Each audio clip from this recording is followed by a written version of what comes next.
This is India's #1 news network, and you're watching News9, English news as it should be. Hello and a very warm welcome to this exclusive interview with none other than a man who needs no introduction, Moritz Fürste.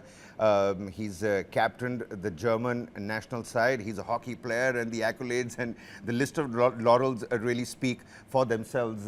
We'll get through, all those laurels and lists in just a short while. Decoding the man that's with us, the legend. Let's establish the legend. Many thanks, Moritz, for speaking to us here on News9. How's it been in India? I mean, India is nothing new to you from your Wikipedia page, but really, what does India mean to you? And is this your 20th trip, 30th trip? What is it like? Are you an Indian now? Yeah, I was joking the other day saying I should get a passport by now for the amount of time I spent here. No, thanks for having me. It's really exciting. And yes, I've been to India a lot, trying to count probably more than 20 times already. And obviously the first part of my life mainly through playing hockey here, not only with the national team, played a lot of tournaments, including the World Cup in 2010 here in Delhi. But also 4 years in the Hockey India League when I spent a lot more time consistently throughout the season in India. And it's a very, very special place to me. I have a lot of fantastic experiences here. Spiritually, socially, learned a lot through meeting the Indian people and playing together with the guys. So this is a very new trip, obviously, with a slightly different approach, which is also very interesting, and I'm learning a lot, and I'm enjoying my time here again. Oh, well, welcome back again. Thank Moritz. You've traveled across the country, quite a few states that you've covered yourself. Is there one particular region, part of India that speaks to you? Germany is vast as well. It's got various regions, various dialects, and various foods. The same happens in India. Is there a specific region that you like, adore? I honestly have to say that I would not really pick one, although I have to say that I was very impressed when I lived in, or when I played in Bhubaneswar, for example, for 2 seasons, a city that I would probably otherwise would have never gotten to. I was very impressed with the city, very clean city, small city in comparison to others, but I liked it a lot there. But I also like Chandigarh. We played the Gold Cup there a few years ago, and it's also very different in comparison to the bigger cities like Mumbai, Delhi or Bangalore. And recently I experienced Bangalore again also, because I was there like 15, 20 years ago, and I think it changed a lot. But to be fair, this counts for almost every city I've been to in India over the last 10 years, that they have changed a lot, progressed very much, and you see the development. So no, I have a lot of favorite places, and just to name a few. All right, we'll come back to,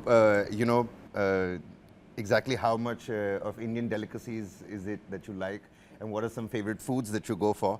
But let's begin with establishing the man, the legend himself. Moritz, 2 Olympic golds. We're talking about a World Cup, a Champions Trophy, countless club victories with various clubs. When you look back at your hockey journey, what defines you more according to you? Is it the accolades, is it the medals, or is it your own leadership on the pitch, which also people are speaking about highly? Yeah, look, I mean, in the end, it's definitely not the medals. I mean, people forget that, I like to appreciate it, naming all the titles that I was able to win, but then also is a very wrong word in that context, because obviously there was always a team behind that, so it's us winning the titles. But I also lost every final on the road. So I lost the World Cup final, I lost a couple of European finals, I lost a lot of Champions League European tournament finals.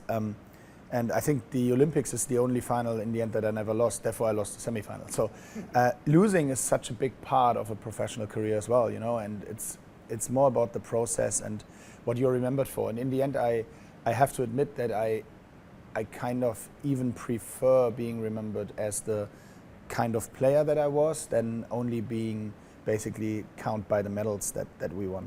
That's a great word. It's the us that matters. It's always a team game. And I think that's a leader talking over here. You've played against the very best in the world, Moritz. A cliche question that comes across to the Messis, the Ronaldos of the world, and now the Moritzes of the hockey world. Who was your toughest opponent, and What was your most unforgettable match moment? Well, I mean, in talking about most or toughest opponents, I really had a few. And I definitely have to name Sadara Singh here. The 2012 Olympics, he was at his prime and he was such a tough player to play. I played against him like directly on the pitch. It was really, really hard to mark him, to stay on top of him for his individual skills. But there were a few others. The Netherlands always had amazing midfielders. Eddie Ockenden from Australia was someone that I hated playing against. So there were quite a few tough opponents. And when it comes to memories, I really have to say that, to me, like, I really hate comparing like titles. So it's unfair to compare an Olympic title with winning the Hockey India League, you know. So I more consume it from a perspective that I'm saying, like, it's about creating emotions, and what stays is how you remember these things. And I totally have to say that winning the first Hockey India League, winning my very first German club title with my friends back home, was so special that emotionally it's right up there with all the international big things, you know. Because this is just, I have the best memories of these moments when we ended up finally getting this trophy with the guys that we've been working so hard with. But then, of course, the Olympic Games and you know, coming back against New Zealand from a 2-0 deficit with like 44 seconds to go, scoring 2 goals in 44 seconds to still be in the Olympic tournament in Rio 2016, that was crazy. And I will never forget that. All right. Let's talk about your India Connect as well, the hockey and the legacy that you have enshrined in Indian sporting annals of history. You came to India, it was a crucial time, the Hockey India League, HIL, something that you've already spoken about. You captained the Ranchi Rhinos, that was the first ever HIL title, and then later leading the Kalinga Lancers as well. The experience of playing in India, the first ever HIL, the first ever HIL trophy, the entire aspect of it all. You spoke about Bhubaneswar, that has turned into a hockey, you know, destination in India. I mean, the coastal vibe of the city, you said it's clean as well, but the hockey is quite clean as well over there. So what was that experience like coming to India, the HIL, the Rhinos, the Lancers, and the first title? Talk about the India Connect also a little bit. Yeah, this is probably my most specific memory of India, coming to the Hockey India League the first year in 12-13, coming to Ranchi, which is also a city that is maybe not on the priority list of traveling Indian cities if you Google Indian cities. And so we went there. It was very special. We had our little hub in the hotel. I will never forget that. The red is in blue. There was like our hub, and started experiencing the relationships with Indian players, with the coaches, the staff, you know, physiotherapists. And my memories are that at the beginning nobody would even talk to us. I was coming there, and obviously, as I was just crowned World Hockey FIH World Player of the Year, and they didn't even basically dare to shake my hand. So I remember on the first day when one of the guys basically went on his knees saying, "Good morning, sir," and I was like, "Stand up, we're playing together." You know, I shook his hand, and it then took 3-4 days until the guys realized, okay, this is a team. This is not, I'm the young Indian kid now playing with a top international star. So 5 days later, we ended up playing PlayStation together on the bed, you know, and having fun. And I think it was, by the way, this is for me also the most important thing for Indian hockey that happened during the Hockey India League time, that young Indian players understood that this is all one and there's no difference. This is just us playing hockey together. And English was a big, very important part of it. 20 years ago, when I played my first international match in Chennai at the 2005 Champions Trophy, the Indian team didn't speak English very good. And this is a real problem, because if you have, you know, video umpires and you want to talk to them and you can't really pronounce what you're trying to say, but also in conversations with athletes, the confidence that the Indian team gained throughout the Hockey India League, talking to international players, having the conversations, you know, being able to, on eyesight, being able to talk about hockey and whatever, that really changed throughout the Hockey India League. And I mean, Ranchi, the first year, it's really a legacy with, like, you know, the tiny Mandeep Singh, who was like, I think he was 9 years old when we played the first season. No, he was a really young player, 17, 18 years old. You've mentored those strong pillars. Yeah, and we felt like it also. We felt like these are our guys, and we take them under our, they are now protected by us, and we go with them. And we had, all these young kids, and then winning the first title obviously was very, very special. And then coming to the Kalinga Lancers a few years later was like a new chapter for me. I was really I really wanted to prove myself that I can do it again, because it ended in Ranchi a little bit strange, because in the end I missed the second season. I came back for the third. We were not so successful in the third season, and then they kind of released me to be free for the auction again. And when the Lancers took me in the auction 2017, I was really going for it. So I really wanted to prove it again, and we had an amazing team there, great circumstances, and I'm very grateful for the time. Yeah, learning from what you've told me, the infrastructure inside hockey has also changed, because when you talk about cricket, there's so much of international exposure. So had you been a cricket star and come here, play the Indian Premier League, you might not have faced that kind of issue about language, because people already, they're meeting and greeting top international stars. But I think you're absolutely right. Hockey and the HYL did that for the growth of hockey in India as well. It's so strange. You said Mandeep Singh, and you mentored players like Manpreet Singh, Mandeep Singh, a 9-year-old Mandeep Singh that you spoke about, who have now gone on to become pillars of what Indian hockey now stands for. Do you feel proud to see how Indian hockey is now performing in today's stage with those young boys now leading the charge? Very much, I have to say. I was in Paris at the Olympics, and I was rooting for India for the bronze medal match. I was standing there when the game was over. I went directly down to the pitch, to the side where no cameras are, and I was waiting for the team, and I was congratulating them, and I was very happy for them winning another medal.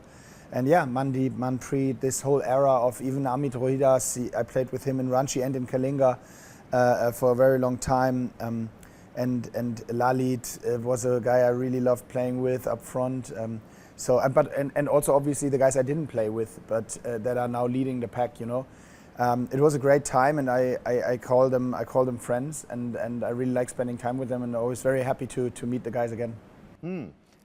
Do you happen to speak to them on social media, over the phone? The players that you've mentored, is there an Indian player best friend that you have? I occasionally talk to Manpreet when we travel. Sometimes, I'm still in the hockey circus, sometimes watching games. So then I would shoot him a text, and we would catch up for a coffee or so. He also is a father now, so at times life is hectic apart from hockey. But we're trying to stay in touch, and especially also the former athletes. I think from my time more, I was really happy to catch up here with them. We catched up in Bangalore, and yeah, it's always good times. You're soon going to be sharing the pitch with Sardara Singh again? Yes, we're going to share the pitch later on, and really looking forward to that as well. All right. I do need to talk about the Germany-India Sporting Connect, your HYROX Fit Entrepreneur journey. And but before that, you mentioned the Paris Olympics, the bronze at the Tokyo Olympics. The road ahead for Indian hockey, if you could just, just touch upon that a little bit. Where do you see that landing? Yeah, I honestly think, India did the step from 2005-8 not really being relevant on the top 6, 7, 8 teams in the world, through Hockey India League also, but also with good coaching decisions to come to a spot where they are again fighting for medals, And I think now is a very important time, because you see a change in world hockey. Australia is struggling a little bit. The Netherlands and Germany are up there, but currently probably 1 and 2, but they are also not far away. So it's a great opportunity at this point for India to really catch up and make this last step to eventually be able to make a final again at one of the biggest stages of the world. So I think it's very exciting times, and I'm really interested to see also, because in India we are expecting kind of a change of leadership as well. The guys we were talking about, they're also aging now. Yep. So at one point they will have to hand over the hockey stick to the next generation as well. And there India had always struggled a little bit more with the under-21s not really being on the same path already than the senior team. So I expect India to invest into that field much more, to bring up young players a little bit earlier to take over the responsibilities from the stars. That's where there is room for improvement. I believe so, yes.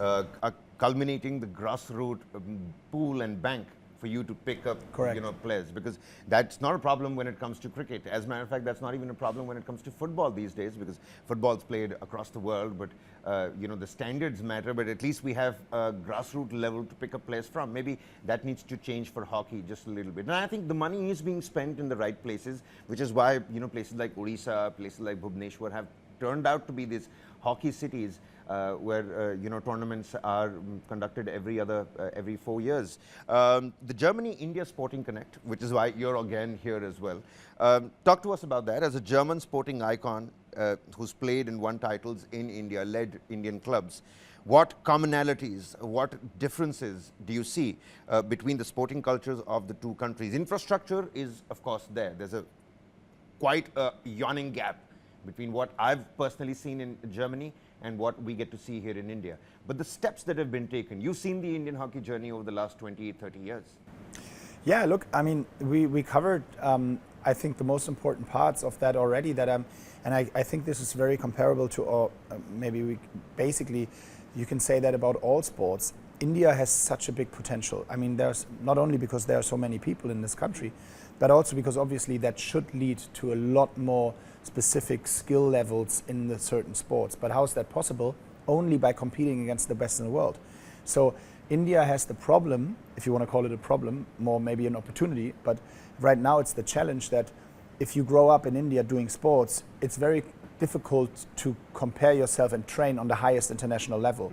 Whereas you're in Europe, you're a very good swimmer. From the age of 9, 10, 11, 12, you will start swimming against the best in Europe, and you will share your challenges with them, and you have to compete against them. Tennis, same story. And I think we couldn't go through all the sports, and I think what makes it difficult for India is that the grassroots level is, throughout all sports compared, is not on that level yet. And to make more Olympic medals in different sports, India needs to invest into the infrastructure of making young kids already being set up with a skill set that makes them, gives them the potential to train on an international level. I think this is something That's a fair point. that is missing. Absolutely. So make the youngsters share the stage with the top stars at a younger age, so that's the same learning curve that you've been speaking about earlier. You mentioned how loss plays a great role. Losing a game, losing a race plays a huge role in that trajectory that one charts later. Do you think India and Germany can do more in terms of collaboration, in terms of athlete exchange programs, when you're talking specifically about hockey? Because in terms of football, it's already happening. We'll touch upon that just a little bit. But hockey, can more happen between the two nations? Oh, definitely. I mean, look, it's not only about the international teams playing against one another. I think also in India, India is a great opportunity for Germany for various sports, for hockey also. The Bundesliga teams in German hockey and other sports are always seeking new talent, and especially in hockey. There's a lot of talent in this country.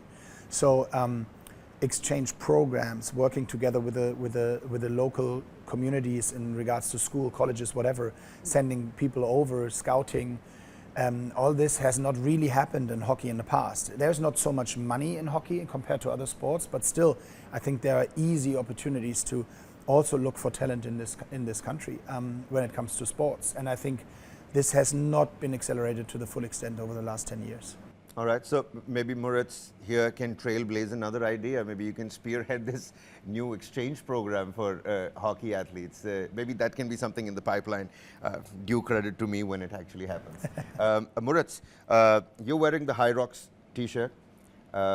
Congratulations on HYROX. It's a huge, big thing. People's been talking about HIIT, Tabata. They're talking about CrossFit, and now HYROX is the new in thing. You're a co-founder with HYROX. Your journey from hockey to now a fit entrepreneur. HYROX has exploded, not just in India, globally as well. What sparked the idea? Take us through that journey. I mean, HYROX is a big thing today. Well, it comes from competing. And my understanding, together with my founding partner, was that it's crazy to see that so many people are going into the gym, training, working out, doing HIIT, as you said, or Tabata, or other sports, or training methodologies, if you want, but they are not competing. And we always said, this is like me going to hockey training every day, but never competing in a game. Oh, yeah. And so we said, let's create the game. And that was really the spark, the thought that we had. And so we started working on this game, and we ended up by figuring out this kind of race that we call now a fitness race that we call HYROX. And yeah, we started it. We just did it. We put it on the table, and we tried to promote it. And yeah, now we're having 1.5 almost million participants globally, and India is one of our most exciting markets at the moment.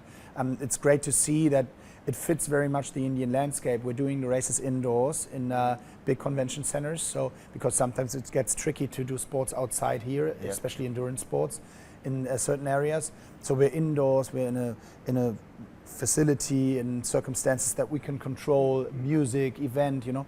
And I think it hits a little bit the time, and it fits very much into this time that we're living in right now, where people like to go out and do events and, you know, experience something. Exactly. So yeah, no, it's great, and we're really happy that India adopted so well to the overall idea. It actually has. A couple of my friends just last weekend looking through some of those Instagram reels, telling me, you know what, we should really try do this next time. So people are talking about it. It's going to launch in Mumbai, is what we're picking up.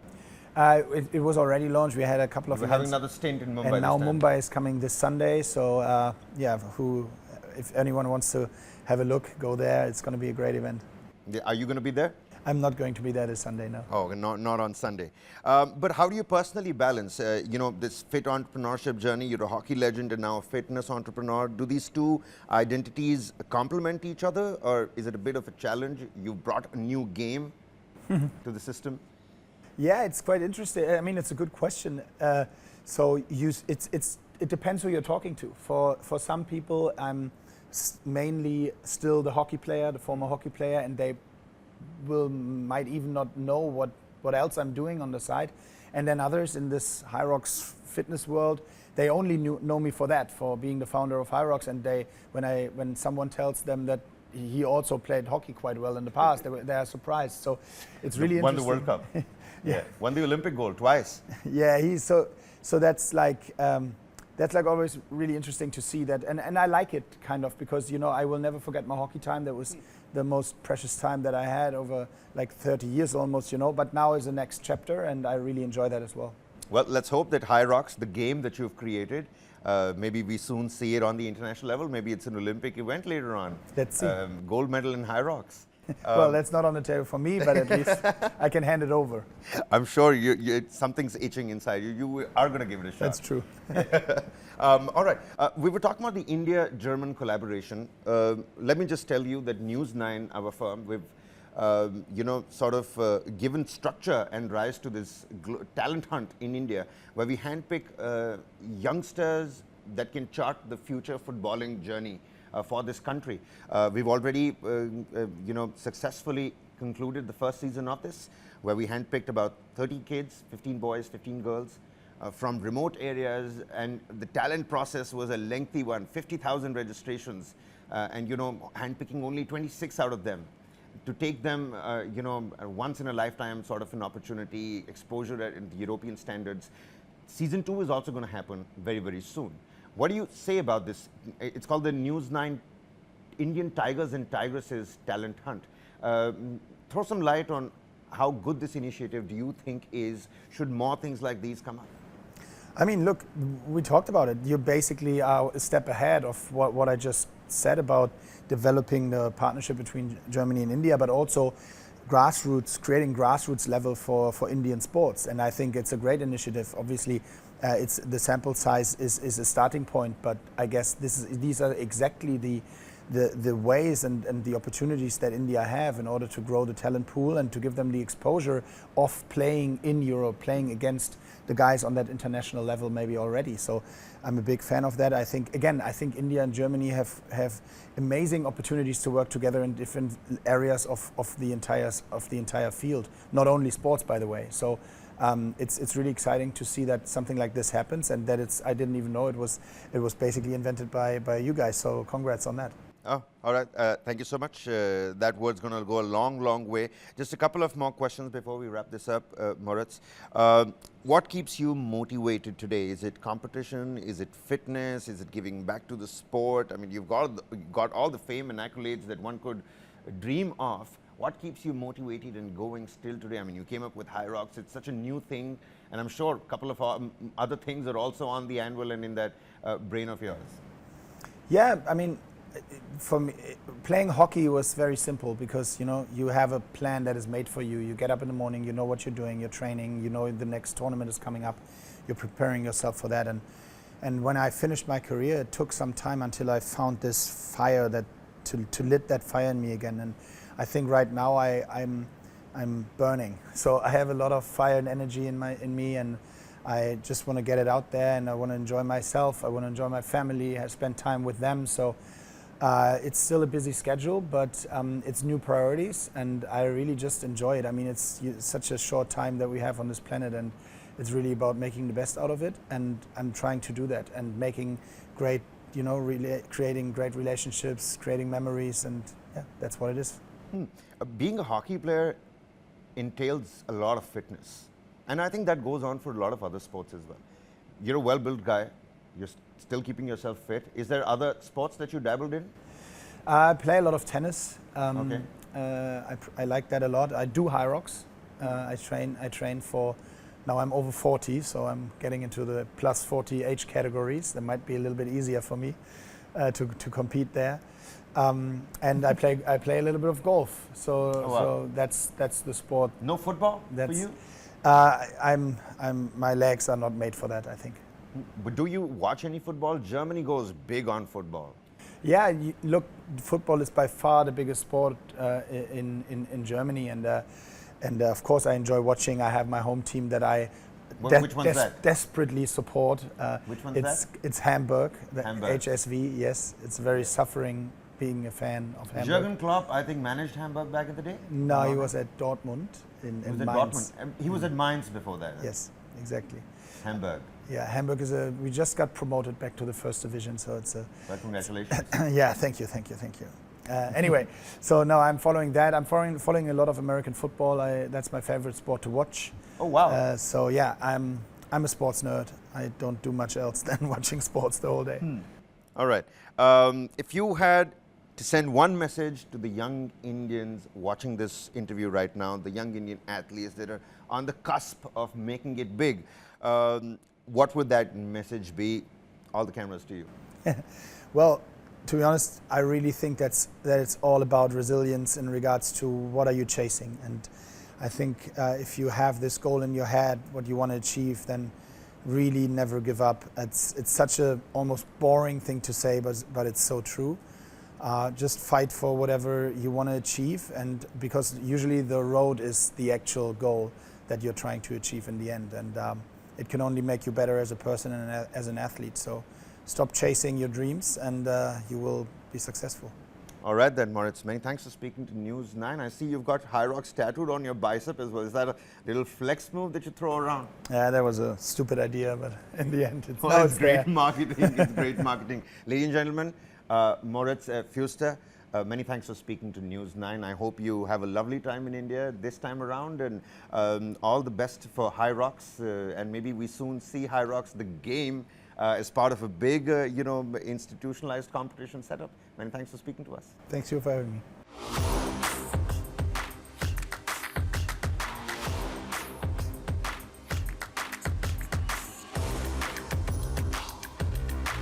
This is India's #1 news network, and you're watching News9, English news as it should be.